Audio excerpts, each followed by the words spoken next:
Hey everyone, Lewis aka Spider-Man 1991 with my weekly comic book review.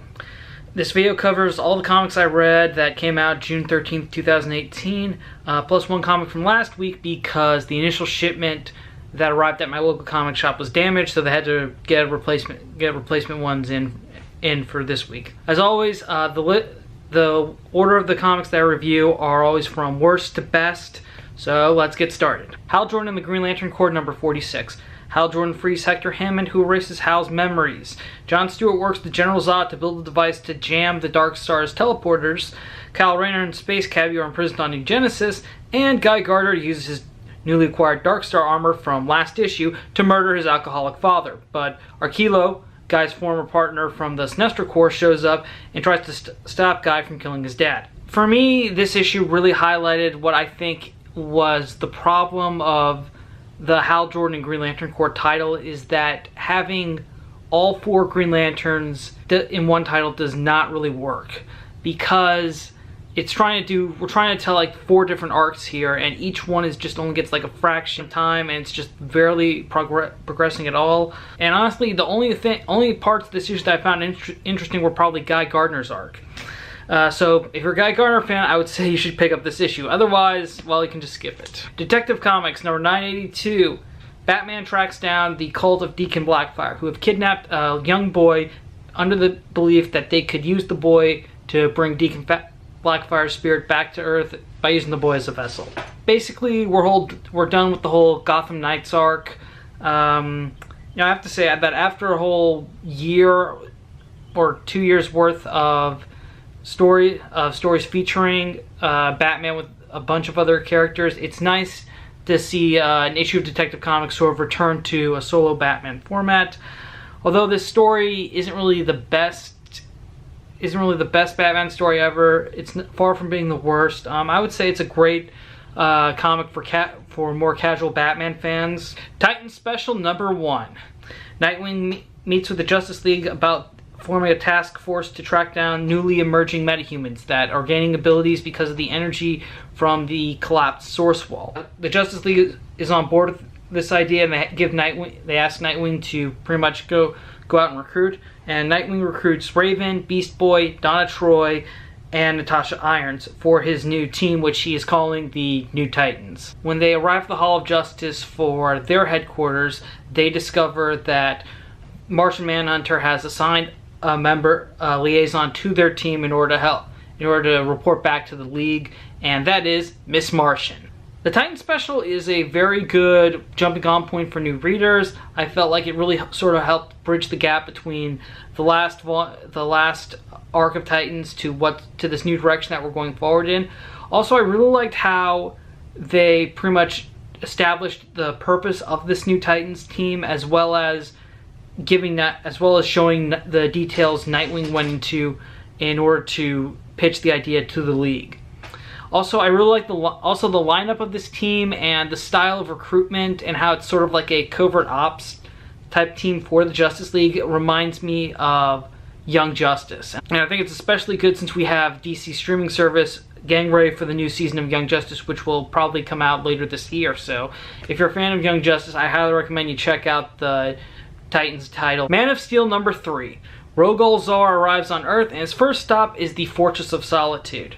Superman arrives after Rogol goes through the fortress, and he discovers tons of destruction. Pretty much everything Kryptonian is broken, and when Supergirl arrives, Superman finally notices the Bile City of Kandor has been shattered and completely destroyed. The issue then ends with Superman and Supergirl tracking down Rogol Zar to Metropolis, where they get ready to fight him. In between the scenes where Rogol Zar arrives in the fortress, then Superman goes to the fortress, there's a nice scene where Superman involves Batman with the case of the recurring fires in Metropolis. And honestly, the way that Brian Michael Bendis wrote Batman was awesome. In fact, I really think that when it was initially announced that Bendis was going to be at DC Comics, I naturally thought that he would be writing a Batman title, because that just seems something that he would do very well in. And honestly, based on that scene, I would definitely read a Batman title by Brian Michael Bendis. Okay, moving on. Also, however, this issue's best moment, I think, was the way it dealt with the destruction of Kandor. Basically, they don't actually show the city smashed or anything, but we do see Superman's reactions and how initially he tries to he thinks to himself, do I have enough time to hide from Kara? Do I have enough time to block her vision or something? But it's too late, and Kara notices, and they both are shocked at what happened to Kandor. And then what follows as Superman and Supergirl are searching for Rogol Zaar is Superman's inner thoughts, where he says like he memorized all of the citizens' names of Kandor, and you see him like go through it all until he finds the guy who did it. I thought that was a very emotionally weighing scene. That scene had a lot of emotion for it. It shows that that Man of Steel is definitely setting up a different direction for Superman. The only flaw, though, I think with this issue is that it does give us some progress with Lois and John's disappearance, but it doesn't really give us anything at all. But honestly, this was a better issue than the previous one, and it's definitely ramping up to the threat of what Rogol Zaar, and I can't wait to see what happens next. Marvel 2-in-1 Annual #1. The team visits another Earth, and this time Doctor Doom and Thing investigate this world's Castle Von Doom because they detect the signal of that Earth's Reed Richards. And when Doom and Ben enter the castle, they discover that this world's Doom has already killed this world's Reed Richards. When Victor starts to fight his alternate counterpart, they decide to sell things mano a mano without their armor or equipment, and it just is basically a straight fight between them. But Victor grabs a device from the deceased Reed, which he thinks might help him stop his counterpart, but it actually turns out that transports his consciousness to a meeting hall of a reformed Council of Reeds. The Council then help Victor sort of recover his memories from his last encounter with Reed Richards at the end of Secret Wars, and we learn that in the last few moments Reed had the God power. When he healed Victor's facial scars, he also altered Victor's memories, and we see that the way the true sequence played out was Reed decided to let Victor and everyone else believe that he and Sue and the kids were dead, so that Victor could actually move on with his life and actually make efforts to be a better man. And basically, once Victor returns and defeats his counterpart and frees Ben, he ultimately decides to sort of withhold this information from Ben and Johnny. This was a very fantastic Doctor Doom story. I honestly think that this one issue sort of did more character work with Victor Von Doom than Brian Michael Bendis' infamous Iron Man series. Also, I'm really curious to see how exactly this whole fake memory thing is going to play into Doom's role when the Fantastic Four return, because it feels like the ending that we got from Invincible Iron Man #600 sort of set Victor up to be a villain again because his face was scarred again. But I want to see how. But it feels like we're getting more character building with Victor in Marvel 2-in-1 than we did in Bendis' Iron Man. Plus, I'd say if you are planning to read the Fantastic Four once they return, then you should probably catch up with Marvel 2-in-1, because I feel like a lot of the elements that we see in Marvel 2-in-1 are going to be touched on in the new Fantastic Four title. Dr. Star and the Kingdom of Lost Tomorrows #4. This was supposed to be coming out. This was the comic that was released last week, but I couldn't get it, so it's in this week's review.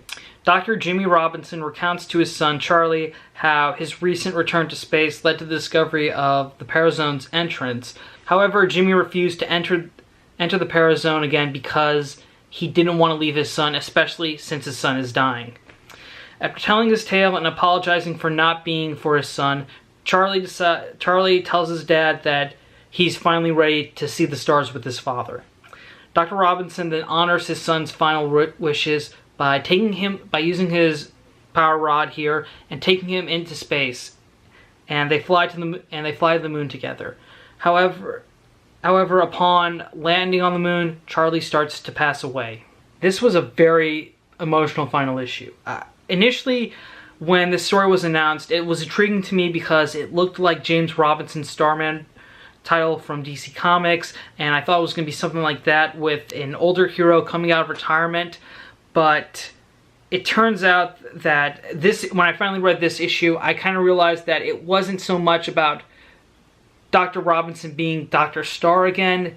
it was about him trying to rebuild his relationship with his son. The entire series itself is very emotional and well written, and honestly, this is probably one of Jeff Lemire's best works. And also it's part of the Black Hammer series that Jeff Lemire is doing for Dark Horse, and after reading this title, I feel like I need to go back and read the rest of the Black Hammer comics that he's published with Dark Horse.